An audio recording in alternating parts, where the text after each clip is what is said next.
Paz do Senhor, meus irmãos, amém. Glória ao nome do Senhor pela vida de cada um dos irmãos.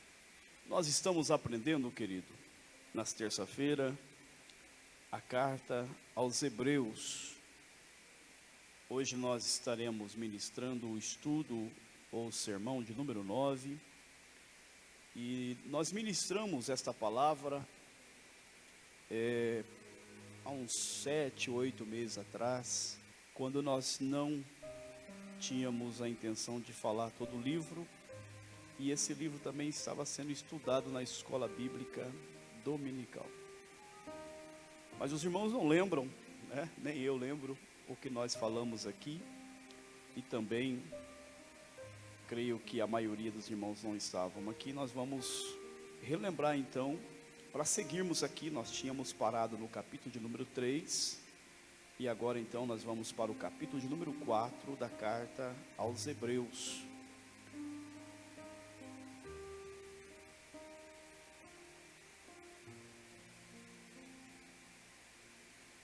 Você pode se colocar em pé, irmãos? Nós vamos ler junto. Aí, para ficar aqui a voz também no microfone, já que está sendo gravado, né?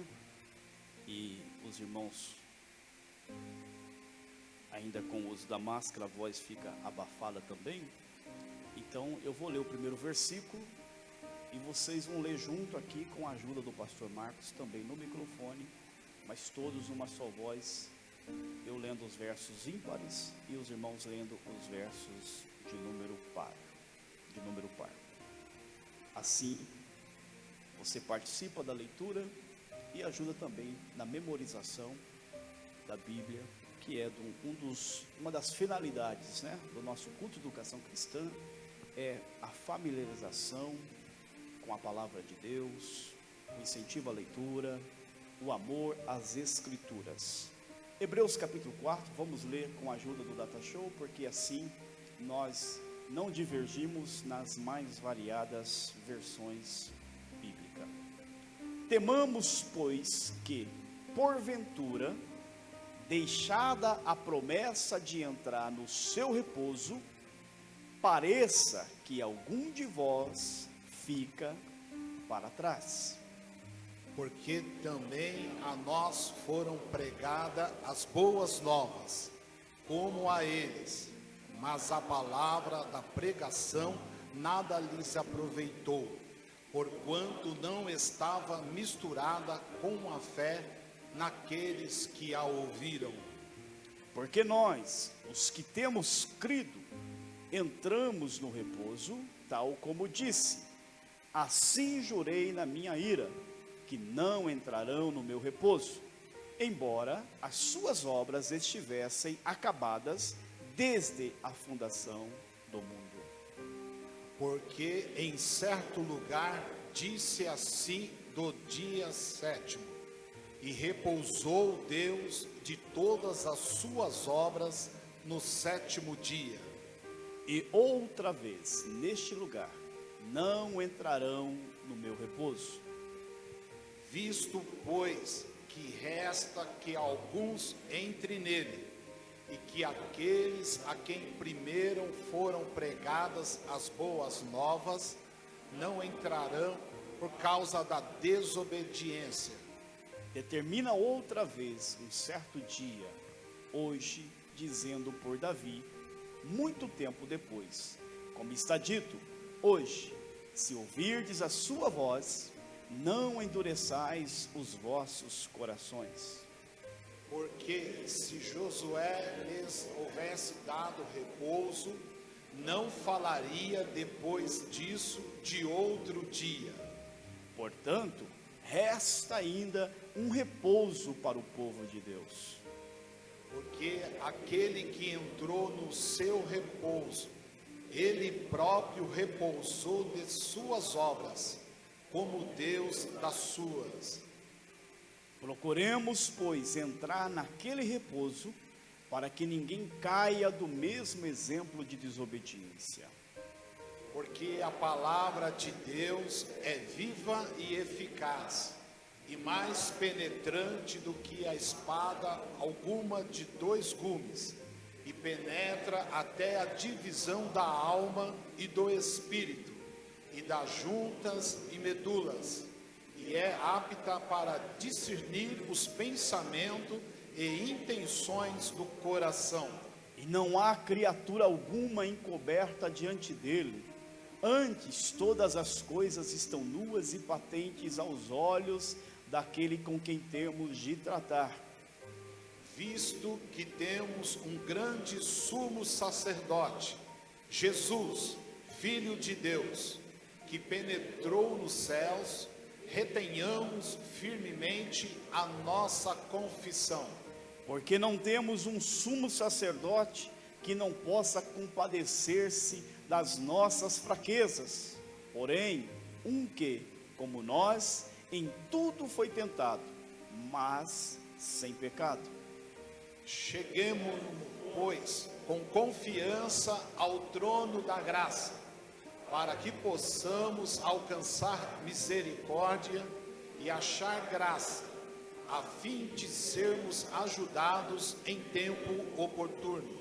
Querido Deus, nós te damos graças, Senhor, mais uma vez, pelo privilégio que nós temos de nós reunirmos em família, como igreja, para juntos sermos ministrados pela tua palavra, que a mesma produza o efeito para qual está sendo enviada aos nossos corações. Assim nós oramos, suplicamos pela ação do teu Espírito, enquanto falamos a sua palavra, que possamos todos nós aqui voltarmos para o nosso lar nesta noite, mais crentes, Senhor, melhores do que aqui chegamos, sob o efeito da transformação da sua palavra. Fala comigo, fala com cada um de nós, em nome de Jesus, assim nós oramos, amém.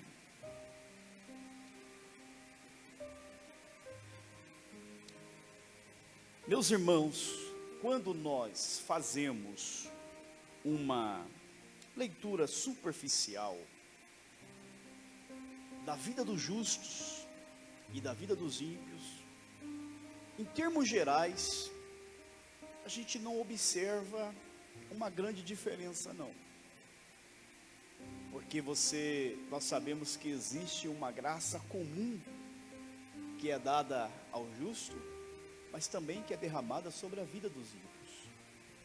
Por isso que o sol brilha para os ímpios e para os justos. A mesma chuva que cai na lavoura do justo também cai na lavoura dos ímpios. E se pensarmos nos sofrimentos que nós padecemos nesta vida, veremos que também participamos dos mesmos sofrimentos que a vida traz como consequência do mundo caído que nós vivemos, sob o efeito do pecado que é uma realidade nesta vida. Nós observamos que sofremos como os ímpios também sofrem. Temos as mesmas doenças, também sofremos perdas, o desemprego também bate na porta do justo, como também na porta do ímpio. Em outros aspectos, se fôssemos analisar de uma forma mais ampla, embora não seja aqui o nosso objetivo fazer essa leitura, mas diríamos que algumas vezes, conforme a ótica que fazemos, parece que os ímpios até sofrem menos do que os justos. Mas a grande diferença que de fato existe entre aqueles que servem a Deus e aqueles que não servem a Deus é uma qualidade de vida que somente aqueles que estão em Cristo desfrutam, que é uma paz real, que essa sim está presente na vida daqueles que têm uma comunhão íntima e um relacionamento pessoal com Jesus. Aqui está a grande diferença entre aqueles que servem e aqueles que não servem a Deus. Jesus disse isso de forma muito clara, quando lá em João 16:33, ele diz assim: no mundo tereis aflições, mas em mim tenhais paz. Então veja que ele fala de dois lugares que nós habitamos, nele e no mundo de aflição. Nele nós temos paz, mesmo nós habitando neste mundo e ainda sendo agulhado pelas aflições que o pecado traz. Mas há uma diferença cabal entre sofrer por causa do pecado e sofrer por estar no pecado. E quando nós olhamos para a vida de muitos crentes que aceitaram a Cristo, faz parte da igreja local, mas vivem uma vida inquieta, há uma perturbação na alma, não conseguem desfrutar da paz real em Cristo. A conclusão, à luz da palavra que nós temos, é que eles estão deixando de desfrutar de uma promessa que o Senhor fez para todos nós, que nele temos paz. E aí nós vamos agora entrar para o capítulo 4 de Hebreus, e vamos ver que era exatamente esse temor. Ele começa exatamente dizendo: temamos, porque em tom pastoral o escritor aos Hebreus vai dizer que ele teme que os irmãos a quem ele está escrevendo, a sua comunidade, deixe de usufruir da promessa de um verdadeiro descanso, de viver em um repouso em Deus. Ele tem esse temor, ele tem esse cuidado, por isso está admoestando aos seus leitores, para que, como muitos, assim como fora para a congregação do deserto, não sejam para eles, e hoje diríamos para mim e para você também, deixamos de tomar posse da promessa do descanso. Ele vai dizer que eles, lá no deserto, foram evangelizados, assim também como a sua comunidade, e de igual modo, eu e você hoje. Deus tem uma vida de uma qualidade, aonde mesmo entre as aflições deste mundo, nós podemos desfrutar de um descanso, de uma vida de paz. É exatamente isso que o escritor aos Hebreus então vai desenvolver no capítulo 4. Nós vimos no capítulo de número 2, como também no capítulo de número 3, que ele estava alertando aos irmãos aos riscos da apostasia, a realidade da mesma, os caminhos que ela toma e as consequências daqueles que viram as costas para Deus. E ele alerta agora então que o apostatar vai tirar exatamente o usufruir dessa promessa de descanso. E por isso, se você voltar os seus olhos para o verso de número 2, você vai ver que ele começa o seu argumento sobre o descanso, mostrando um exemplo negativo. Ele está falando da comunidade ou da congregação do deserto, que deixaram de entrar no repouso de Deus. Por quê? Porque eles, a palavra que foi pregada a eles, não lhes serviram, porque eles não misturaram com a fé. Então, primeiramente, ele vai fazer aqui um alerta. Olha para a congregação do deserto. Eles receberam também uma promessa do descanso. Eles também foram evangelizados. Todavia, eles ouviram a palavra, mas não misturou ela com a fé.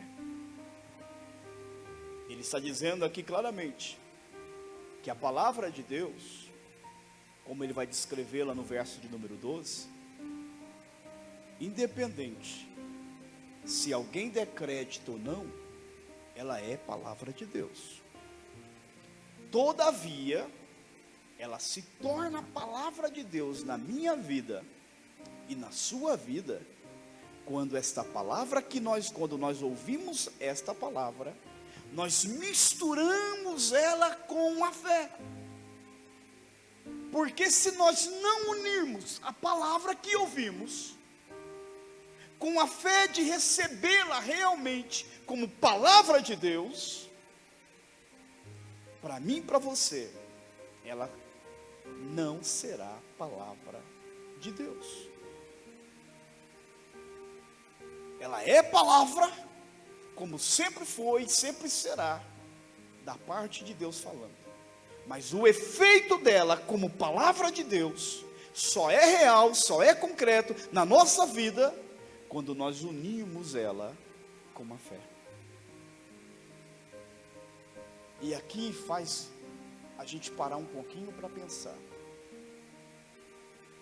Porque nós vivemos exatamente nos últimos tempos, nos dias difíceis, que a Bíblia diz que seriam dias marcados pela apostasia.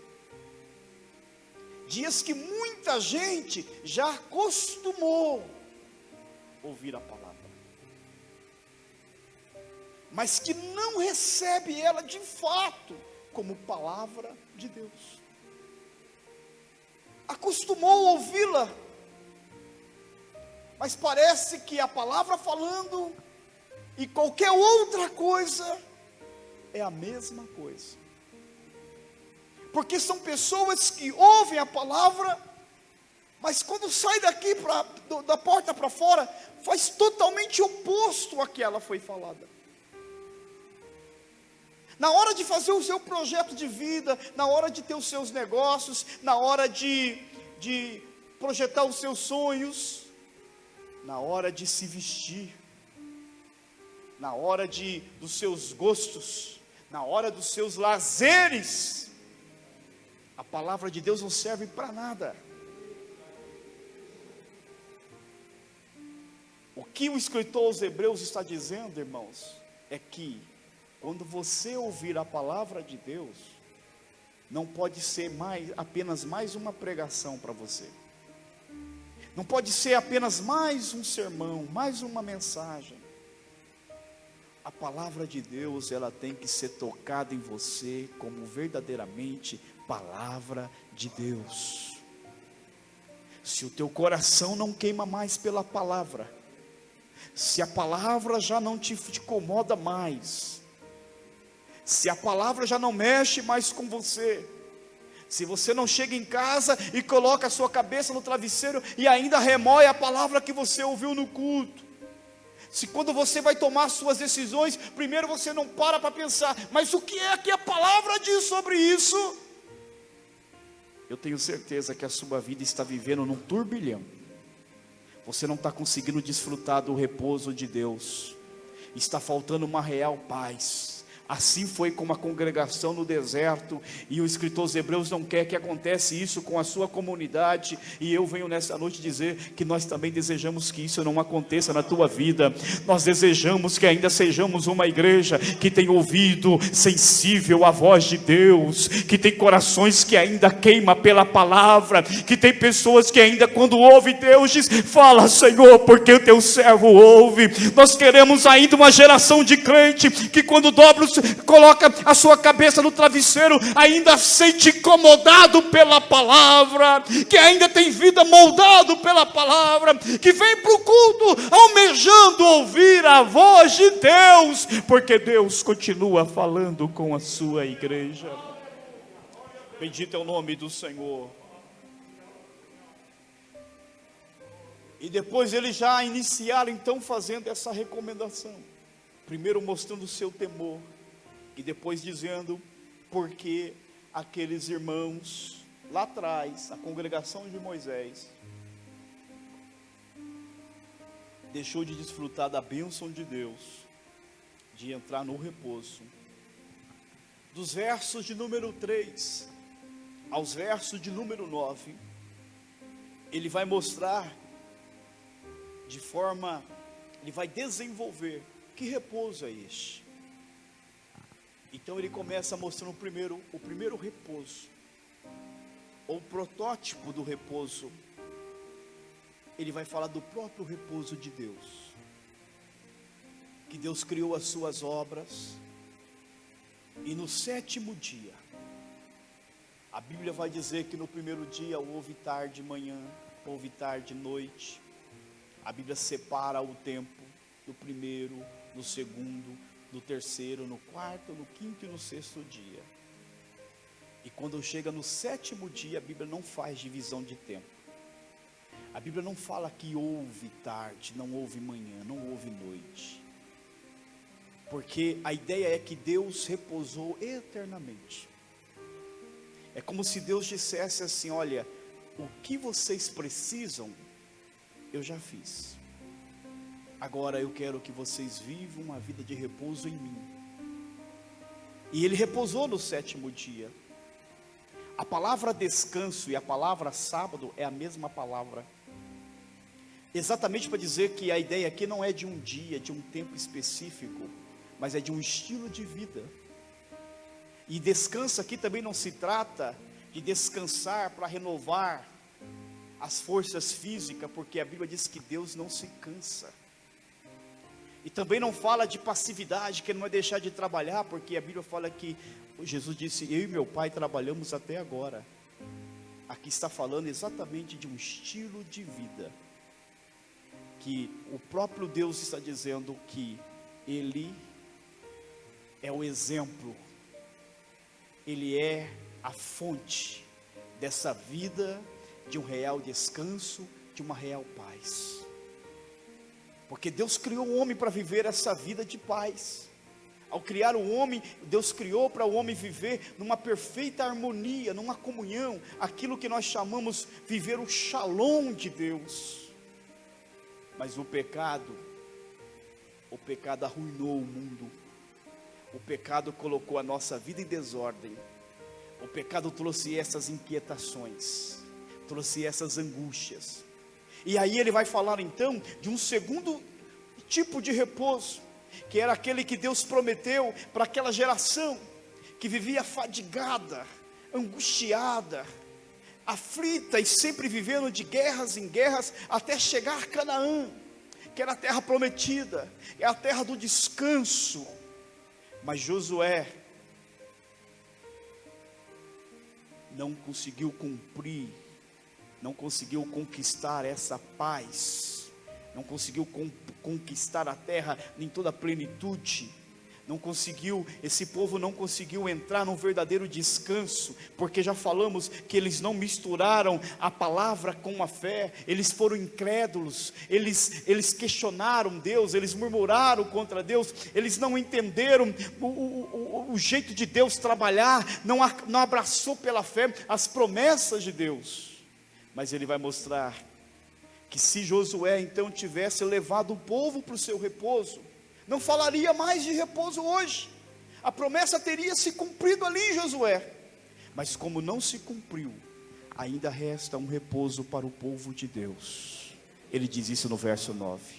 E esse repouso, ele vai se dar na totalidade, quando nós sairmos desta vida e estarmos adentrando as mansões celestiais, porque aqui nós choramos, mas lá Deus enxugará dos nossos olhos todas as lágrimas. Aqui o nosso corpo é afetado pelas enfermidades, mas ali nós receberemos um corpo glorificado. Aqui nós sofremos, mas ali nós reinaremos. Aqui nós temos as lutas da vida, carregamos uma cruz pesada, mas ali nós desfrutaremos de eterno gozo e teremos a coroa da vida.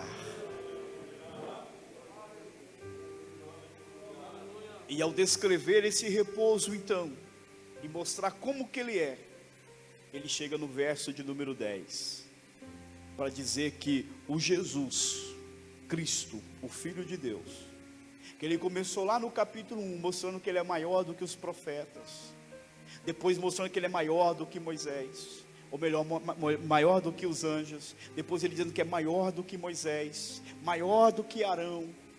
Ele também é maior do que Josué, porque Josué não conseguiu levar o seu povo, mas Jesus, ao dar o brado na cruz do Calvário e dizer: Pai, está consumado, por causa do Senhor Jesus, nós temos a certeza que ainda agora, nesse exato momento, mesmo no mundo decaído, no mundo afetado pelo pecado, de desordem, desarranjo, em um mundo onde a realidade do sofrimento é certa, é diária, é aguda, é intensa, mas mesmo agora, por meio do nosso amado Senhor Jesus Cristo, nós já podemos desfrutar deste repouso. Por isso, no mundo tereis aflições, mas nele terei paz. Hoje o mundo se aflige, nós sentimos a nossa carne essa aflição também, mas a nossa fé não é abalada, a nossa alma não entra em turbilhão, porque em Cristo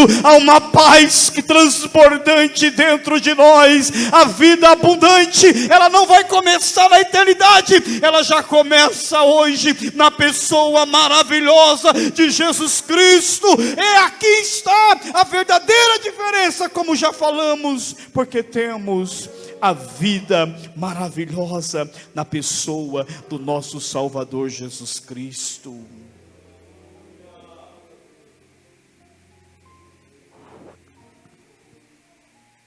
Na nossa carne, atribulados, no nosso espírito, tranquilos, na nossa carne, perplexos, na nosso espírito e entendimento, na nossa carne, sentindo o baque do sofrimento, mas o nosso espírito, cada dia renovado em Deus, porque em Cristo nós desfrutamos de uma qualidade de vida, que é exatamente o repouso de Deus, lá no 7º dia. É o repouso que Deus queria dar para a geração do deserto. Nós desfrutamos do Senhor. E aí no verso de número 11, ele vai dizer assim: esforcemos-nos, portanto, para entrar naquele repouso, a fim de que ninguém caia no mesmo exemplo da incredulidade. Veja, o repouso não é só uma promessa, como é uma realidade garantida por meio de Jesus Cristo. Isso significa que a obra da salvação, não há nada que precisamos fazer, porque o nosso sacerdote, o sumo sacerdote, que é e foi também o próprio sacrifício, ele não somente ofereceu um sacrifício perfeito, mas ele mesmo foi o próprio sacrifício, ao morrer no meu e no seu lugar naquela cruz, a ponto que não precisa mais de nenhum tipo de sacrifício, não precisa derramar mais nenhum tipo de sangue, porque o seu sangue é suficiente para nos purificar de todo o pecado. Então a salvação é dada a nós pela graça, a salvação foi uma conquista de Cristo por mim e por você, mas para entrarmos nesse repouso, para vivermos essa vida de descanso, é preciso de diligência, é preciso de nós tomarmos esse esforço, fala de abraçarmos, não é algo passivo. Muita gente está morrendo na vida cristã, ou não está desfrutando daquilo que Deus quer dar e conquistou para mim e para você. Ou seja, em outras palavras, tem muita gente que aceitou a Cristo, mas não consegue deleitar no banquete da salvação. Tem muita gente ainda, como já falamos aqui, em uma das pregações desse livro, estão comendo biscoito, como aquele viajante que comprou a sua passagem de terceira classe, porque era o único dinheiro que ele conseguiu, e todos os dias oferecia para ele a comida que era dada de boa, de melhor, e ele rejeitava o café da manhã, rejeitava o almoço, rejeitava o café da tarde, rejeitava o jantar, e no último dia, aquela mulher que servia ele ficou assim pensando: eu vou perguntar, por porque esse rapaz nunca quis, numa viagem tão longa, nunca aceitou uma refeição. E ele disse: é porque eu não tenho dinheiro.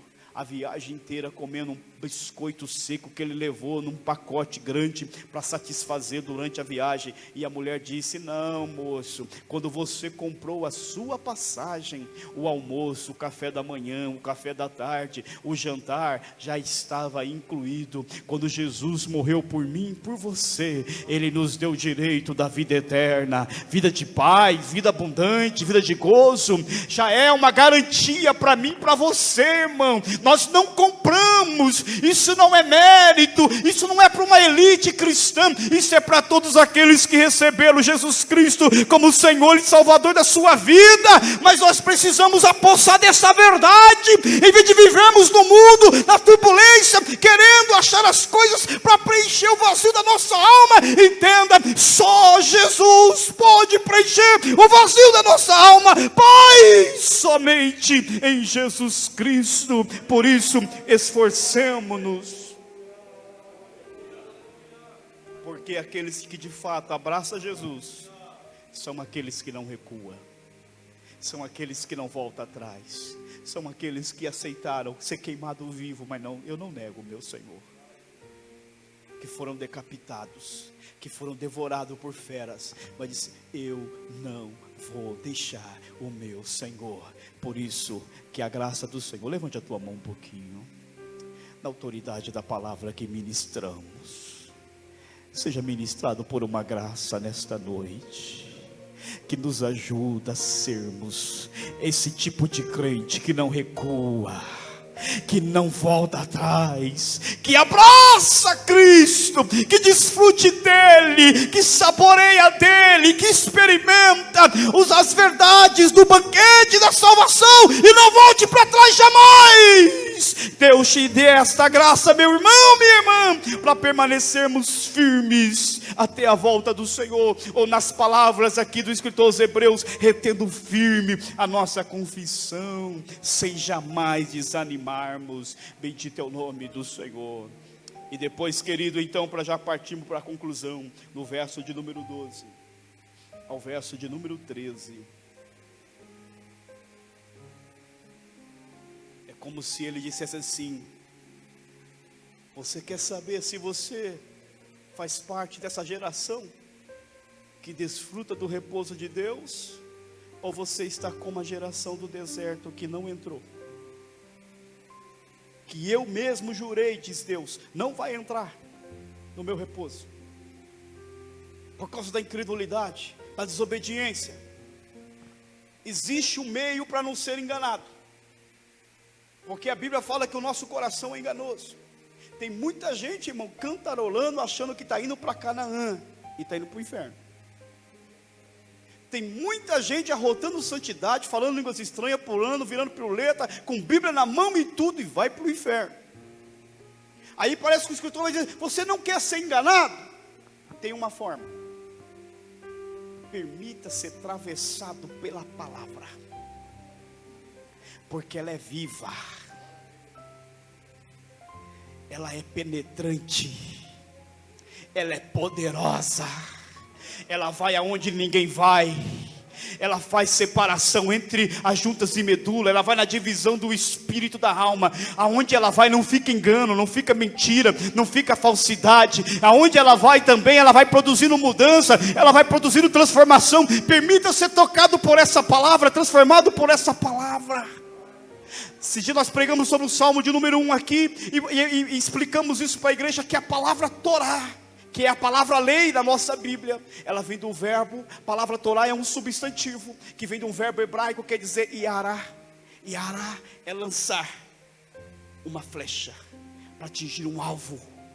A Bíblia, quando diz que o justo, ele medita na palavra, na lei de dia e de noite, é porque ele foi tocado, ele foi acertado tocado pela palavra. Permita nesta noite que esta palavra, que é viva, eficaz, mais penetrante que qualquer espada de dois gumes, apta para discernir os pensamentos e a intenção do coração do homem, que ela atinja a tua alma, que ela atinja o teu coração. Duas coisas vai acontecer. Primeiro, se você está errado, vivendo como a geração do deserto, sem viver em repouso, Deus vai mostrar para você, porque diante dele nenhuma coisa está encoberta, tudo é parente diante dos seus olhos, e tudo vai estar diante do seu juízo. E a segunda verdade, que se você permitir que a palavra te alcance, você não vai ficar mais na geração do deserto. Deus vai te trazer para o repouso dele, porque essa palavra vai te transformar, essa palavra vai te moldar, essa palavra vai fazer aquilo que ninguém pode fazer, mas ela pode, porque ela é penetrante, é eficaz, é viva, é poderosa. Ela é a ação do Espírito transformando a nossa vida.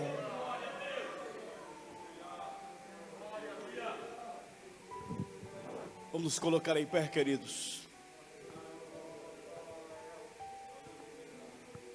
E aí,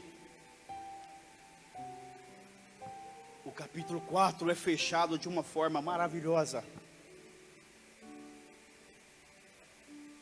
Porque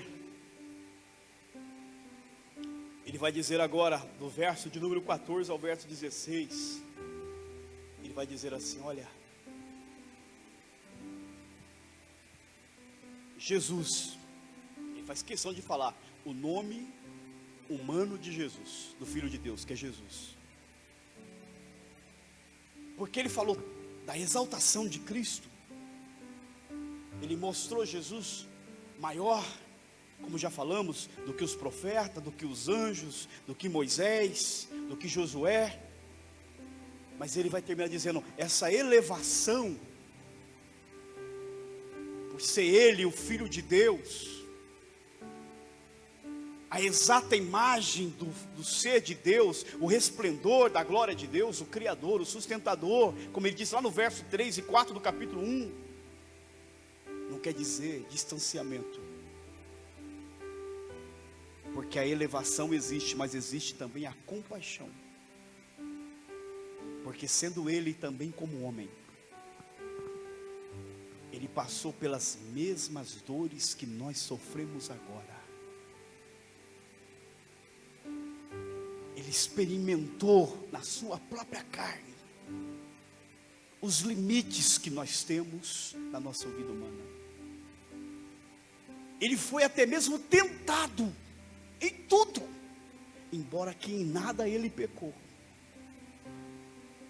Mas ele sabe o que é viver na estrutura humana. Ele sabe, mesmo sendo ele o grande, e ele é grande, porque o sumo sacerdote terreno, para interceder pelos mais fracos, atravessava o véu para entrar no lugar santo do santo, na presença de Deus. Mas ali ele oferecia também para ele, porque ele também tinha pecados. Mas Jesus é grande, como sumo sacerdote, porque ele não atravessou o véu do templo, ele atravessou os céus. E ele não apenas entrou no lugar santíssimo, aonde Deus se manifestava uma vez por ano na vida do sacerdote, ele assentou à destra de Deus, não para um dia, uma vez no ano, mas para sempre, para interceder por mim e por você. Ele é o sumo sacerdote que tem compaixão e misericórdia. Ele sabe da tua fraqueza, ele sabe do teu limite, e ele está à nossa disposição para nos ajudar.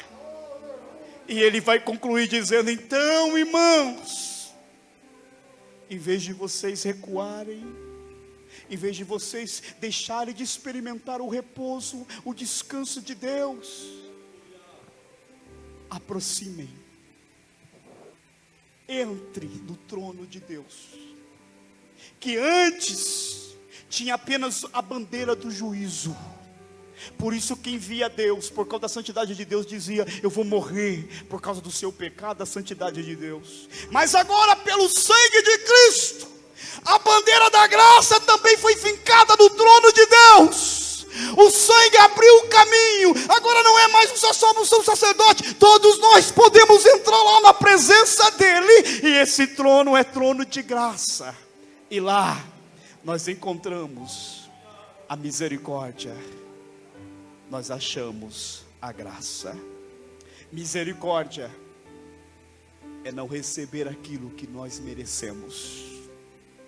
Graça é recebermos aquilo que não merecemos. Nós merecíamos o mal, mas por causa da misericórdia nós não recebemos. Nós não merecíamos a salvação, mas por causa da graça nós achamos. E quando nós achamos essas virtudes, esse caráter de Deus transformado em verdades reais ministradas na nossa vida, graça e misericórdia, no tempo oportuno. Qual é o tempo oportuno? É o dia que ele diz que chama hoje. Hoje eu estou precisando mais de graça e misericórdia. Se Deus não for misericórdia na minha vida, ai de mim, vou receber o que eu mereço.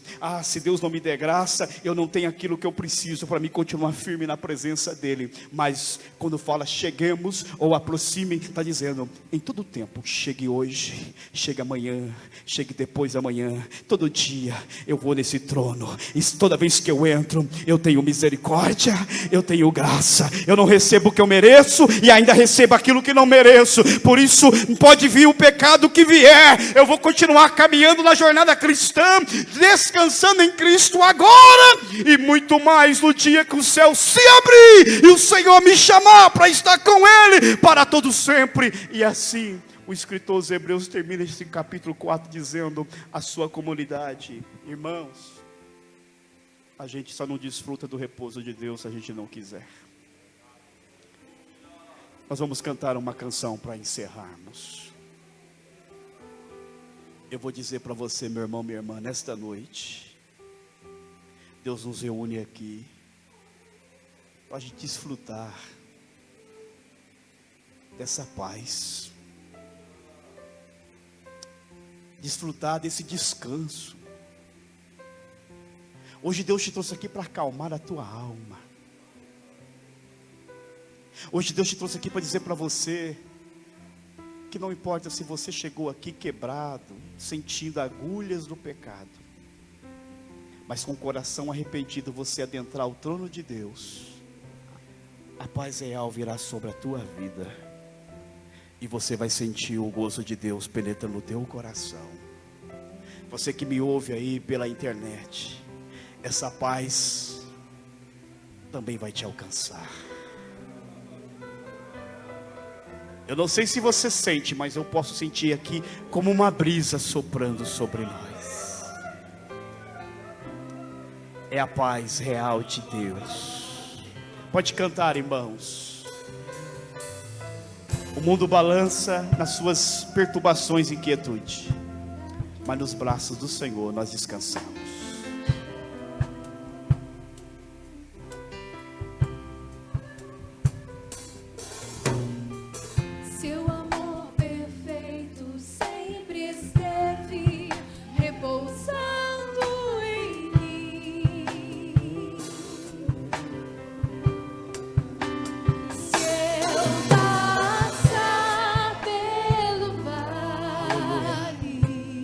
Passamos, irmãos. Acharei conforto em teu amor, pois eu sei que és aquele que me guarda. Aleluia. Me guarda. Sofremos pelo pecado, mas não no pecado.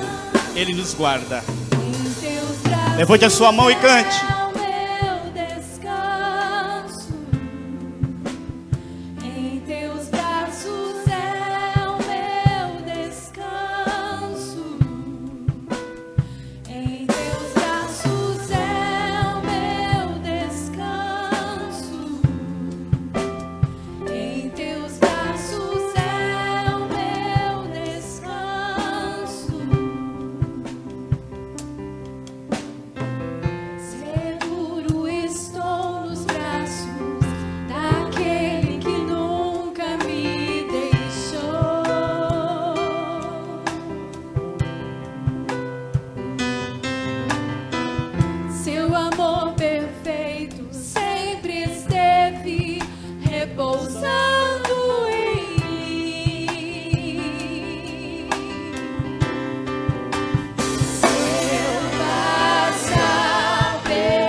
Levante a sua mão e cante. Meu descanso, Aleluia. em teus braços é o meu descanso. Oh Senhor, como é bom viver nos teus braços. Em teus braços é o meu Enquanto o mundo vive numa agitação, numa perturbação, num Em teus desespero, braços é o meu em Ti sentimos acolhidos, seguros, guardados. é o meu descanso. Oh, aleluia. Em teus braços é o meu descanso. Pode continuar cantando bem baixinho que eu já vou orando. Em teus braços é Oh Senhor, o descanso. eu quero Te louvar pelo privilégio de ter o Senhor como nosso Deus. Eu Te louvo, Jesus, por ter suportado aquela cruz no meu lugar, por ter suportado aqueles escravos. Quando disseram a Ti, se Tu és o Filho de Deus, desce daí. Eu Te louvo porque o Senhor não desceu. Tu preferiste morrer no nós por nós, Senhor, por amor a nós, no nosso lugar. Eu Te louvo, Senhor, por ser o nosso, agora o nosso Pai, o nosso seguro, o nosso descanso, a nossa paz.